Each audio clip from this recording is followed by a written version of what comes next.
Bienvenue à tous. Abdou Thiam assure la technique. D'abord, cet incendie dans le village de Ndiakhaling. C'est dans la commune de Khossanto, arrondissement de Sabodola. Le bilan fait état de 2 morts et de plusieurs dégâts matériels.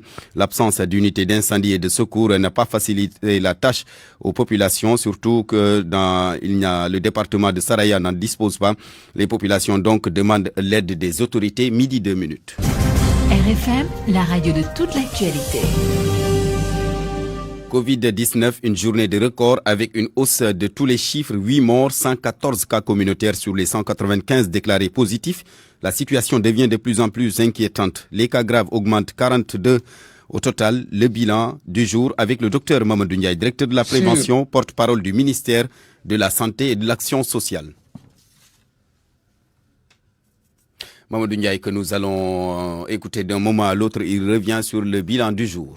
Sur 1402 tests réalisés, 195 sont revenus positifs, soit un taux de positivité de 13,91%. Les cas positifs sont répartis comme suit. Nous avons eu 81 cas contacts suivis par nos services. Aucun cas importé n'a été enregistré au niveau de nos différentes portes d'entrée aériennes, maritimes et terrestres. Et 114 cas issus de la transmission communautaires ont été répertoriés et répartis comme suit. 9 cas à Dakar Plateau, Kaolack et Touba, 5 à Mbour, 4 à Diourbel, Louga, Ouakam et Sacré-Cœur, 3 à Grand Yoff, Guédiawaye, HLM, Mbao, Parcelles Assainies, Saint-Louis et Thiadiaye, 2 à Fann, Fatick, Keur Massar, Liberté 4, Liberté 6, Linguère, Mamel, Mariste, Point-E, Rufisque, Sangalkam et Yoff, 1 à Bambey,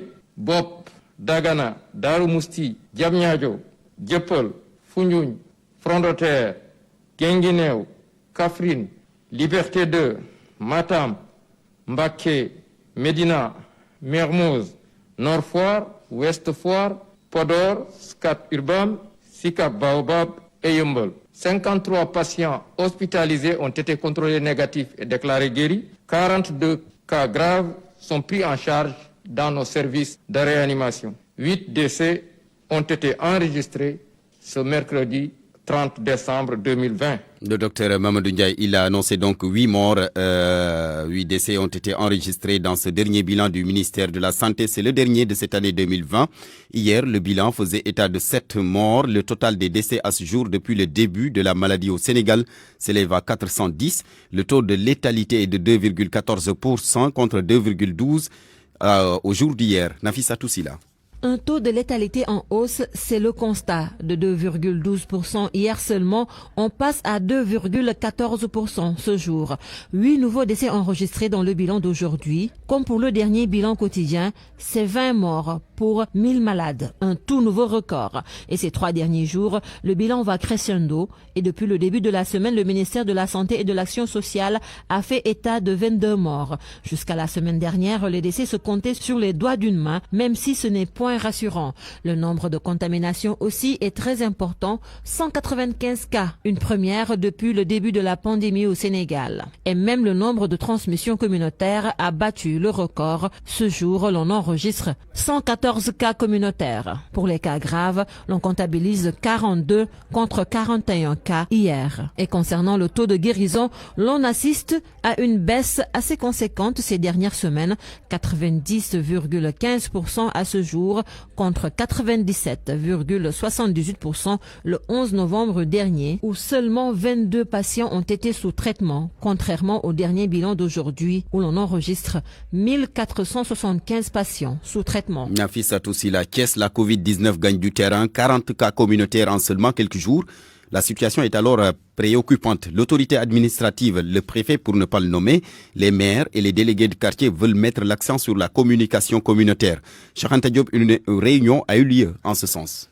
Recrudescence de la pandémie à Thiès. Moussa Diagne, le préfet du département de Thiès, sonne l'alerte. Nous avons pu constater qu'il y a un accroissement, une augmentation vraiment inquiétante des cas communautaires. Je pense que face à cette situation, nous devons de développer une communication communautaire en allant à la base, parler aux jeunes, parler, n'est-ce pas, aux femmes, parler à toutes les catégories sociales pour plus de respect aux mesures édictées par l'autorité. La Covid-19 continue sa progression. Le médecin-chef du district sanitaire de Thiès, Moustapha Faye, le médecin-chef du district sanitaire de Thiès, révèle que les infections de la Covid-19 sont en augmentation. Le virus semble aussi avoir une transmissibilité plus forte. Et depuis 2 semaines, nous avons commencé à enregistrer un nombre assez important de cas positifs de Covid-19. À ce jour, on est à 718 cas déclarés positifs depuis le début de la pandémie,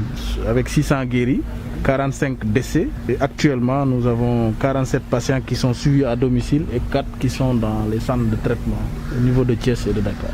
À Thiès, constat fait, le relâchement est général. Les maires des communes de Thiès-Est, Thiès-Ouest, Thiès-Nord et les délégués de quartier présents à cette rencontre ont tous appelé les populations à renforcer les efforts pour enrayer la pandémie. RFM Thiès, Cheikh Anta Diop. Cheikh Anta Diop, malgré l'augmentation des cas de Covid, on note toujours un relâchement et une réticence dans le respect des gestes barrières. Des spécialistes passent à la loupe cette situation. Certains parmi eux évoquent le mode de vie des Sénégalais et recommandent un changement de paradigme dans la stratégie de communication. Un dossier réalisé par Awambaï. La pandémie de Covid-19, beaucoup n'y croient pas toujours au Sénégal. Une partie de la population refuse d'observer les gestes barrières recommandés par les spécialistes en médecine, et cela malgré le nombre de cas positifs et des décès qui augmentent. D'ailleurs, le bilan du jour affiche 8 morts liés à cette maladie. D'après Issa Ndiaye, professeur à l'École nationale des travailleurs sociaux spécialisés, cette résistance face au respect des mesures barrières s'explique. Cette réticence maintenant pour les Sénégalais, pour une grande partie des Sénégalais à appliquer les mesures barrières est due à des résistances. Les résistances liées aux facteurs sociaux, il y a des résistances liées à la peur de l'inconnu, il y a des résistances liées aussi aux intérêts acquis. Il va plus loin, les stratégies déroulées ne sont pas adaptées. Il y a un écart entre les messages et la perception. Une pandémie qu'on a annoncée et que la population peine même à y croire, il y a un problème de marketing social. Quand il y a une situation qui touche la population, il faut que la population reconnaisse qu'il y a un problème et faire les tous pour pouvoir les impliquer dans une lutte. Donc cette stratégie de marketing social n'a pas été utilisée et c'est un outil, c'est un instrument. Serigne Larbib Ndiaye est psychologue sur le refus d'une partie de la population de croire à la maladie. Il préconise une communication globale beaucoup plus percutante au niveau national. Il faut organiser des campagnes encore de communication et de sensibilisation sur l'existence de la maladie. Et deuxièmement, il nous faut aussi renseigner les personnes sur les conséquences de la maladie pour qu'on puisse prendre conscience qu'il faut appliquer les mesures barrières pour ne pas attraper la maladie. La deuxième vague de contamination est en pleine évolution. Les chiffres montent et d'après les spécialistes en santé, seul le respect des mesures barrières peut faire fléchir la courbe. Face à la progression inquiétante de la pandémie du coronavirus au Sénégal, le préfet de Dakar a décidé d'interdire les traditionnels rassemblements à la place de l'Indépendance et d'autres lieux publics de la capitale pour le réveillon du Nouvel An. Il appelle les citoyens à rester chez eux. Alioune Badara Samb, le préfet de Dakar, au téléphone avec Eladji Ndiogoudiène. D'habitude, à la fin de l'année, nous connaissons des festivités. Mais compte tenu du contexte, je voudrais juste rappeler que Monsieur le ministre de l'Intérieur a pris des mesures fermes relayées par le gouverneur de région sur instruction de son Excellence Monsieur le Président de la République relativement à la mise en œuvre de certaines règles qui, en fait, s'adossent sur le respect des gestes barrières. Par rapport à cette situation-là, je voudrais rappeler que les rassemblements qui avaient l'habitude d'être organisés le jour du réveillon du 31 décembre, la nuit du moins, nous veillerons à ce que ces rassemblements n'aient pas lieu. C'est pourquoi je voudrais lancer un appel aux Dakarois pour que ce que nous connaissions avant au niveau de la place de l'Indépendance, au niveau de la place de Gris, au niveau de la porte du Millénaire, que cela ne soit pas de mise. En tout cas, les dispositions ont été prises pour que véritablement là, comme ça se fait depuis un certain temps, que ces rassemblements cessent. Évidemment, par rapport au débit de boissons, une mesure a été prise par M. le gouverneur de la région consistant à suspendre toutes les autorisations de prorogation des heures d'ouverture. Donc, les restaurants continueront à fonctionner, mais seulement jusqu'à minuit, comme c'est le cas. Les dancing, je rappelle que l'interdiction est toujours de mise. Il n'est pas question qu'on puisse encore tenir des soirées dansantes dans les dancing. cela est le cas. Maintenant, les allégements qui ont été accordés par rapport à l'usage de la musique dans un restaurant en plein air, cela ne pose pas problème, mais toujours dans le respect des gestes barrières. Alioune Badara Samb, le préfet de Dakar, midi 12, la suite du journal après ceci. RFM, fréquence de modulation 94.0, la radio en puissance. RFM midi. RFM midi. Barthélémy Ngom. Le Sénégal à l'écoute du palais, discours à la nation du chef de l'État ce soir à l'occasion du Nouvel An. Macky Sall est attendu sur plusieurs sujets, le chômage des jeunes, la relance de l'économie, le problème de l'éducation entre autres. Certains disent par contre ne rien attendre du discours du président Sall. Ils estiment que ce sera du réchauffé, du déjà entendu. Un reportage signé Pape Mbaye Diaw. Le président de la République Macky Sall va faire son traditionnel discours de fin d'année et les attentes sont nombreuses du côté des populations. Saleh Ngom, trouvé dans les rues de Rebeuss, habillé en t-shirt bleu et jean blanc, attend le président sur la question de l'emploi. Le président de la République doit se prononcer sur la question du chômage au Sénégal. 70% des jeunes n'arrivent pas à trouver de l'emploi. C'est vraiment difficile. Le président doit revoir sa politique de l'emploi des jeunes. L'éducation fait aussi partie des attentes des populations. Ousmane Koulibaly interpelle le chef de l'État sur la situation des écoles publiques. Moi, ce que j'attends du président de la République, il doit se prononcer sur la question des écoles publiques. Nous n'avons pas de moyens pour inscrire nos enfants dans les écoles privées. Contrairement à nos deux premiers interlocuteurs, Adam Agaï, trouvé en train de lire son journal, n'attend pas grand-chose du discours du président. Concernant le discours du président Macky Sall, on n'attend rien de nouveau. C'est ce qu'il avait dit il y a 3 ans, 4 ans, c'est ce qu'il va nous dire encore. Vraiment, on n'attend rien de nouveau. Depuis qu'il est président de la République, il n'a jamais changé de discours. Ce qu'il nous avait dit en 2012, c'est ce qu'il va nous dire en 2020. Ça c'est sûr. On n'attend rien de ce discours-là, vraiment. Le président de la République Macky Sall est très attendu sur beaucoup de questions. Les Sénégalais trouvent qu'il y a beaucoup à dire ce soir, surtout sur la question de l'emploi des jeunes et de la Covid-19. Pape Mbaye Diaw, dans quelques heures, nous allons entrer en 2021. Il n'y aura donc pas de rassemblement pour le réveillon, en tout cas pas dans les lieux publics tels que la place de l'Indépendance. La fête sera donc célébrée en famille et les vœux de Nouvel An éventuellement au téléphone. Covid oblige. Oumou Kalsoum Li s'est rendu ce matin au quartier Rebeuss et Niayes Thioker là-bas. Le vœu est le même. Tous souhaitent que le corona nous quitte en 2021. Reportage. À vous aussi, une année de paix, de santé, et puis je n'ai pas beaucoup d'argent aussi. Quotidien d'information à la main pour s'informer, Souleymane Ndiaye est avec d'autres amis du même âge. Ce monsieur fréquente le quartier de Rebeuss depuis très longtemps. Il est presque du quartier. Son vœu de l'année, c'est ceci. Bonne année et une année de réussite. Beaucoup de santé, surtout pour la réussite de mes enfants surtout et de ma femme et tout le reste du monde. Toujours dans le quartier populaire de Rebeuss, El Hadj Malick, lui, ne retient pas grand-chose de l'année 2020. Sinon, Covid et ses dégâts. 2020, vraiment, c'était chaud. Il y a beaucoup de décès. La maladie est là. Vraiment, nous a empêchés de faire notre travail comme il le faut. Vraiment, l'année 2020, c'est une année très délicate. Nous souhaitons que l'année 2021 soit le meilleur. Plus loin, dans le quartier de Niayes Thioker, habillé en costume noir, chemise bleue, assorti d'une cravate noire, bien nouée, le vieux Abdou Koulibaly est dans son 31. L'homme dégage de l'élégance en ce 31 décembre, mais vivement la fin de l'année tout de même. Souhaiter à tout le monde une bonne et heureuse année, que la paix continue, que la maladie s'en va aussi, que les gens se reprennent leurs activités, parce que c'est une pandémie qui est répandue un peu partout dans le monde, et bon, tout le monde est dans le même cas. On souhaite que ça se passe bien cette année, rester en famille, puis faire un bon plat, et puis regarder la télé. Vœu de Nouvel An, c'est dans quelques heures. Beaucoup veulent enterrer Covid avec 2020. Le reportage de Oumou Kalsoum Li, l'ancien premier ministre Abdoul Mbaye prédit une année 2021 difficile. Dans un message aux Sénégalais publié sur les réseaux sociaux, il déclare que la soi-disant croissance annoncée par les autorités ne fera pas reculer la pauvreté au Sénégal. Le président du parti ACT dénonce par ailleurs des statistiques préfabriquées. Abdoul Mbaye, que voici extrait de son discours de fin d'année. 2021 sera sans aucun doute une année encore plus difficile que celle que l'on quitte. Et cela malgré les contre-vérités persistantes sur l'accroissement de la richesse annoncée dans les campagnes et que les villes continueront de subir les conséquences de la perte d'activité en 2020. La solution ne viendra certainement pas des illusions politiciennes trouvées pour distraire le peuple, partager les responsabilités de l'échec avec de nouveaux complices dans le projet d'ainsi calmer un front social qui se lève.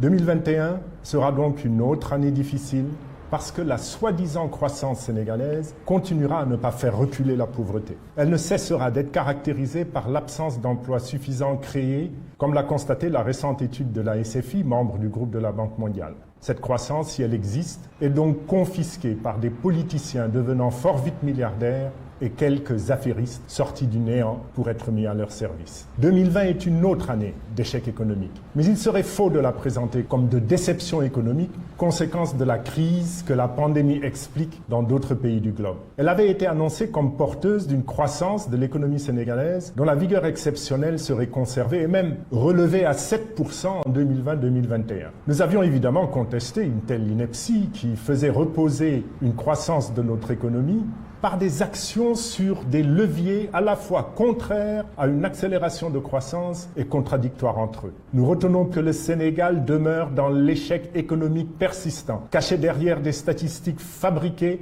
à l'instar de celles aussi invraisemblables que les 1 800 000 tonnes d'arachides qui seraient produites quand quelques dizaines de milliers de tonnes ne parviennent pas à être trouvées sur les marchés par les usines d'huileries, toutes contraintes à l'arrêt de leur activité. L'ancien Premier ministre Abdoul Mbaye, président du parti ACT. Vous l'avez constaté, et c'est même devenu une tendance. Depuis quelques années, certains leaders politiques font aussi leur message à la nation à l'image du chef de l'État. Ce qui nous pousse à poser cette question.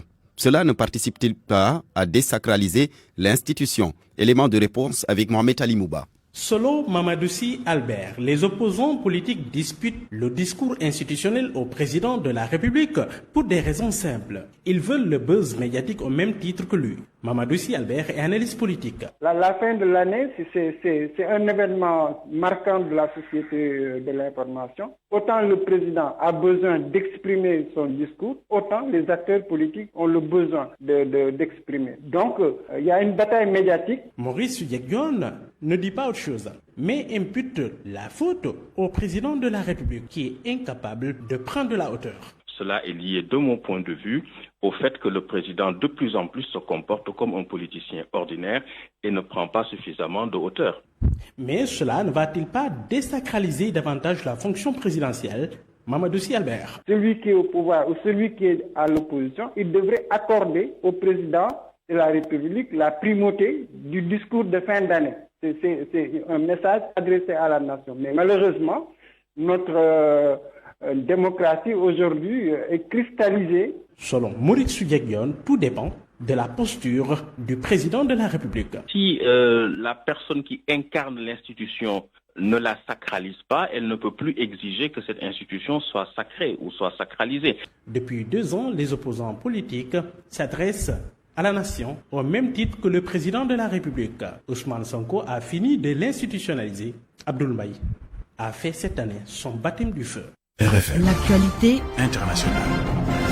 Midi 20 minutes. Bienvenue. Bonjour Anna Rocha. Merci Barthélémy Ngom. Bonjour à tous. Côte d'Ivoire d'abord. Pascal Affi-N'Guessan brise le silence au lendemain de sa libération. Pour sa première déclaration publique, l'un des principaux responsables de l'opposition ivoirienne a prôné le dialogue après presque 2 mois de détention préventive pour notamment complot contre l'autorité de l'État.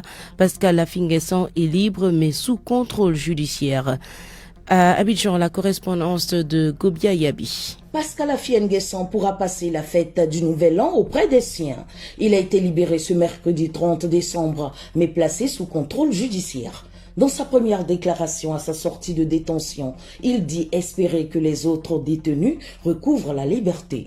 Beaucoup d'initiatives ont été prises, beaucoup de démarches ont été faites, ce qui signifie que les Ivoiriens souhaitent que ce pays retrouve la paix et la stabilité, parce qu'à travers ma personne, c'est la crise à laquelle le pays fait face qui est en jeu. Et je suis très heureux donc de cette mobilisation et j'espère qu'elle va amener la libération de tous ceux qui ont été arrêtés et qui sont incarcérés dans le cadre de cette crise. Le dialogue politique qui a été engagé par le parti et par l'ensemble de la plateforme de l'opposition, sous la houlette du président Bédié, que je voudrais saluer et dire et remercier infiniment, puisque je sais qu'il est resté mobilisé, qu'il est pour faire en sorte que nous sortions de cette crise. J'espère que cette libération va donner un coup de fouet au dialogue politique et va nous permettre de trouver des solutions à tout ce qui nous divise. Pour rappel, Pascal Affi-N'Guessan avait été arrêté le 7 novembre novembre à une centaine de kilomètres d'Abidjan alors qu'il tentait de regagner son fief.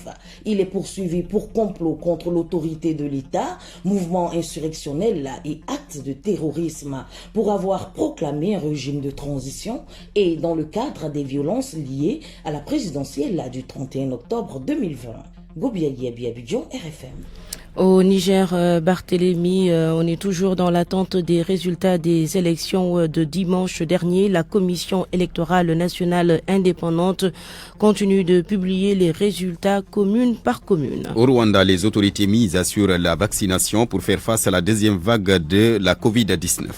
Elles espèrent vacciner environ 20% de la population dès le premier trimestre 2021.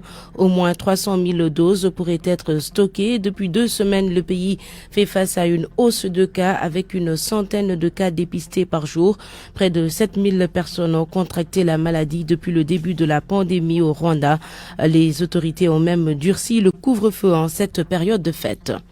L'Algérie aussi devrait commencer à vacciner dès le mois de janvier prochain. Les autorités algériennes ont décidé de choisir le vaccin russe Sputnik 5, annonce faite par le porte-parole du gouvernement à l'issue d'une réunion gouvernementale consacrée aux modalités d'acquisition du vaccin.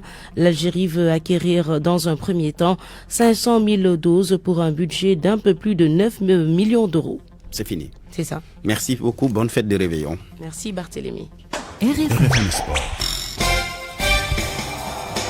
Bonjour, cher Tidiane Diagne. Bonjour à vous, Barthélémy Ngom, et bonjour à tous. À la une du sport. Le football, avec le début ce week-end du championnat de foot après 10 mois d'arrêt imposé par la pandémie de Covid-19. Les clubs ont hâte d'y être. C'est le cas de la Sonacos de Diourbel évoluant en Ligue 2. L'objectif des Huiliers, retrouver l'élite, mais ils font face à un obstacle de taille. Le club du Bawal va encore évoluer loin de sa base affective. Nous allons écouter le président de la Sonacos de Diourbel, Omar Sam, que nous avons interrogé.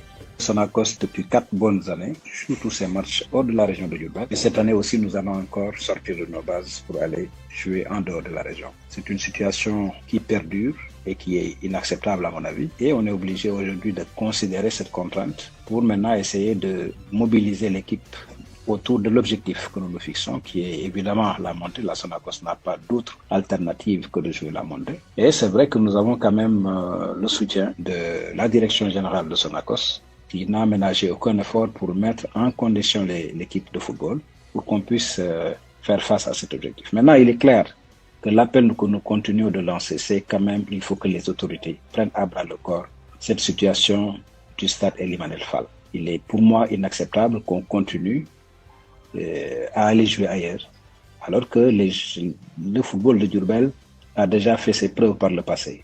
En ce qui concerne les autorités de Diourbel, il faut quand même reconnaître que jusque-là, on n'a pas encore, on ne reçoit pas de soutien, ni matériel ni financier des autorités de Diourbel. Dans leur compréhension, c'est une équipe d'entreprise, c'est une équipe qui appartient à l'usine de la Sonacos.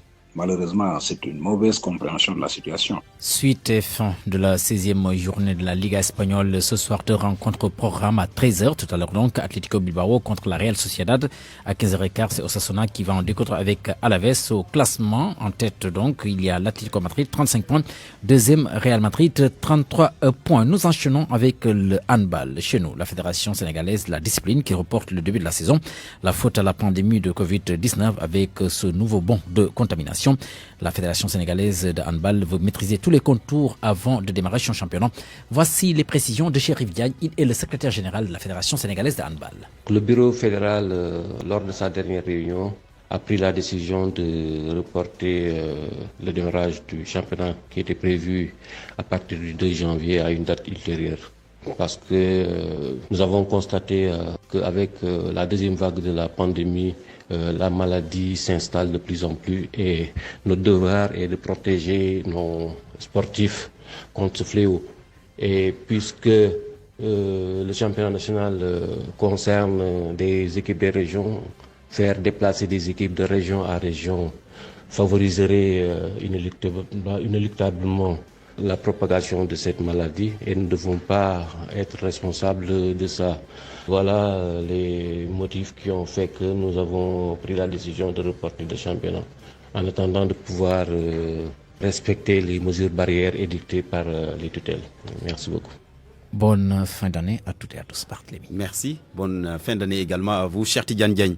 Il est midi passé de 27 minutes avant la revue de presse. Cette information que je découvre en même temps que vous, Mohamed Djodjob, notre correspondant à Touba, qui nous apprend le rappel à Dieu de Serigne Abbas Mbacké, Khalif de Darou Mourti. Il est décédé ce matin.